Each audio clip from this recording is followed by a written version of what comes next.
युद्ध से आखिर क्यों दूर रहे महात्मा विदुर। यह रहस्य जो लोग 99 लोग नहीं जानते। दोस्तों, महाभारत के धर्म युद्ध में अनेकों योद्धाओं ने अपना बाहुबली दिखाया था। भीम, दुर्योधन, कर्ण, अर्जुन और स्वयं नारायण भगवान श्री कृष्ण, जिनकी शक्ति की तो कोई तुलना भी नहीं की जा सकती। क्या आप जानते हैं कि इन योद्धाओं की भी भांति शक्तिशाली होते हुए भी एक योद्धा ऐसे थे जिन्होंने युद्ध में भाग नहीं लिया। ऐसा माना जाता है कि विदुर धर्मराज के अवतार थे और यदि वह चाहते तो अपने धनुष से पूरी सेना को नष्ट कर सकते थे, लेकिन ऐसा हुआ नहीं। तो क्या कारण था कि विदुर शक्तिशाली होते हुए भी युद्ध में भाग ना ले सके और युद्ध रोक भी नहीं पाए? और अगर आप जानना चाहते हैं तो वीडियो में अंत तक जरूर बने रहें।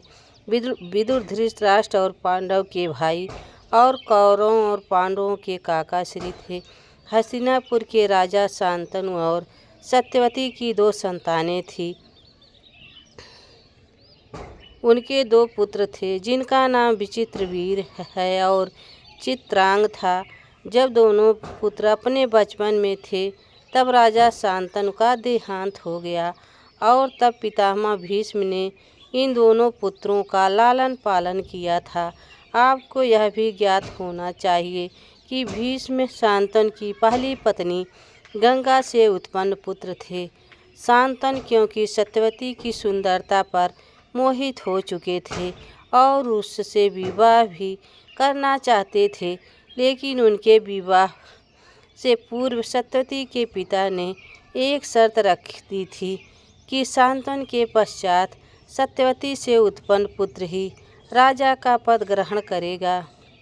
तब भीष्म पितामह अपने पिता के इच्छा हेतु अपने संपूर्ण जीवन का बलिदान दे दिया। यानी भीष्म ने अपनी प्रतिज्ञा ले ली और वह आजीवन विवाह नहीं करेंगे, ऐसा उन्होंने बोल दिया था।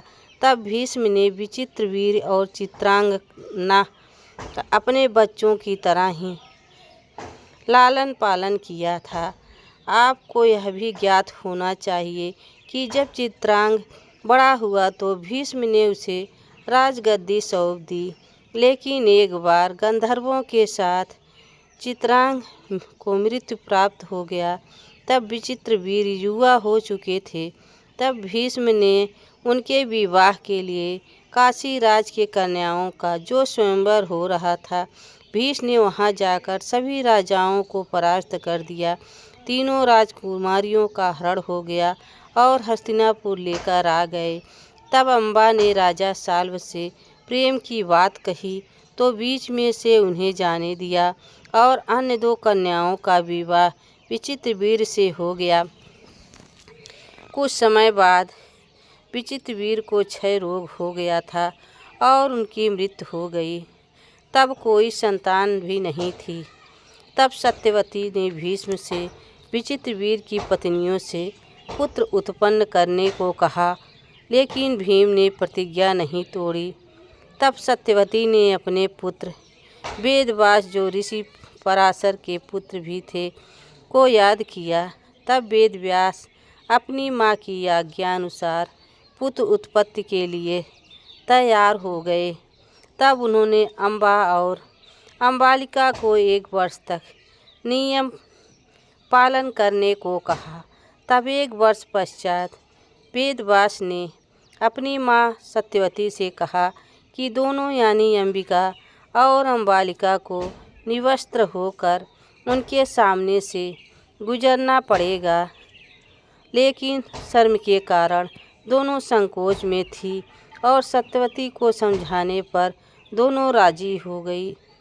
अंबिका जैसे ही वेद व्यास के सामने गई तो उनके तेज के कारण उनकी आंखें चौधिया गई और तब वेद व्यास ने अपनी माँ सत्यवती से कहा कि अंबिका को एक तेजस्वी पुत्र प्राप्त होगा, लेकिन वह नेत्रहीन होगा। तब सत्यवती ने दुखी मन से सब स्वीकार कर लिया और वेद व्यास को इस बार छोटी रानी अंबालिका के पास भेजा गया। लेकिन वेद व्यास का तेजस्वी आभा मंडल देखकर अंबालिका भय से पीली पड़ गई थी। तब वेद व्यास ने सत्यवती को बताया कि अंबालिका का पुत्र पांडु रोग से ग्रसित होगा। यह सुनकर सत्यवती को बहुत दुख हुआ और उन्होंने दोबारा अंबालिका को वेद व्यास के कक्ष में जाने को कहा। लेकिन अंबालिका ने स्वयं न जाकर अपनी दासी को भेज दिया और वह दासी वेद व्यास के समक्ष बिल्कुल नहीं घबराई। तब वेद व्यास ने अपनी माँ सत्यवती को बताया कि इस दासी से उत्पन्न पुत्र नीति वालों और वेदों का ज्ञानी होगा। इस प्रकार अंबिका से धृतराष्ट्र, अंबालिका से पांडु और दासी से विदुर की उत्पत्ति हुई।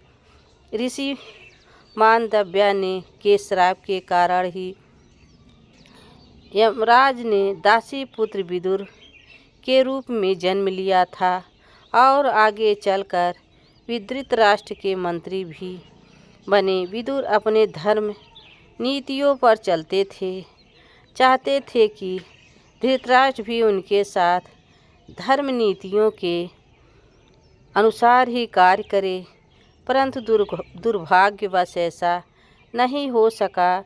जब भी धृतराष्ट्र पांडवों के विरुद्ध कोई धर्म विरुद्ध बात करते तो वह उन्हें समझाने का प्रयास करते, लेकिन उधर दुर्योधन उनसे ईर्ष्या करता था क्योंकि वह पांडवों को ज़्यादा प्रेम करते थे। षड्यंत्र के बारे में विदुर ने ही युधिष्ठिर को अपनी बातों से संकेत देकर सावधान किया था और उन्हें इससे बचने की युक्ति भी बताई थी। खास बात यह है कि विदुर जी के पास एक बहुत ही चमत्कारी और अद्भुत धनुष था जो स्वयं श्री कृष्ण ने उन्हें दिया था। इस धनुष की सहायता से पूरे युद्ध को एक ही बार में समाप्त कर सकते थे, लेकिन कुछ ऐसा हुआ कि उन्हें स्वयं ही उस धनुष को तोड़ना पड़ा।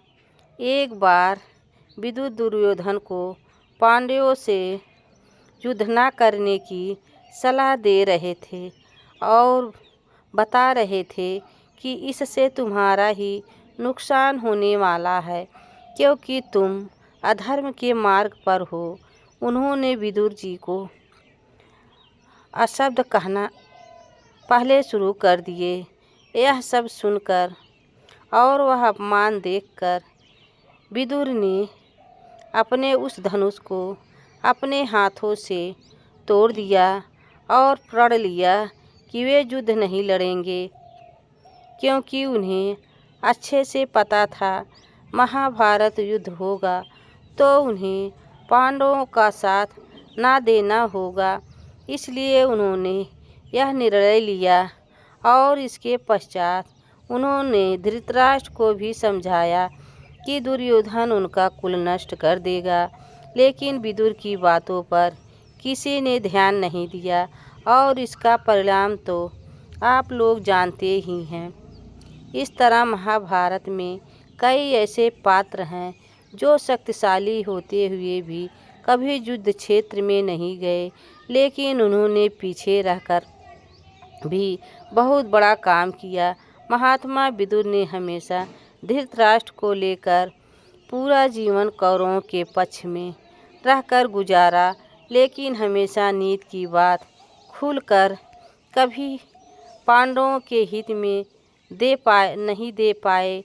लेकिन फिर भी दुर्योधन के मन से उनके प्रति मैल ना धुल सका। महाभारत का यह प्रसंग विदुर महाभारत के युद्ध में क्यों शामिल नहीं हुए, क्या आप यह पहले जानते थे? और अपने विचार जरूर प्रकट करें, कमेंट बॉक्स में साझा करें कि आपने इस कथा से क्या सीखा। और ऐसे ही ज्ञान के वीडियो के लिए चैनल से जुड़े रहे, इसे सब्सक्राइब कर लीजिए और वीडियो अगर पसंद आया हो तो लाइक कर दीजिए। तब तक के लिए राधे राधे, जय श्री कृष्ण, धन्यवाद।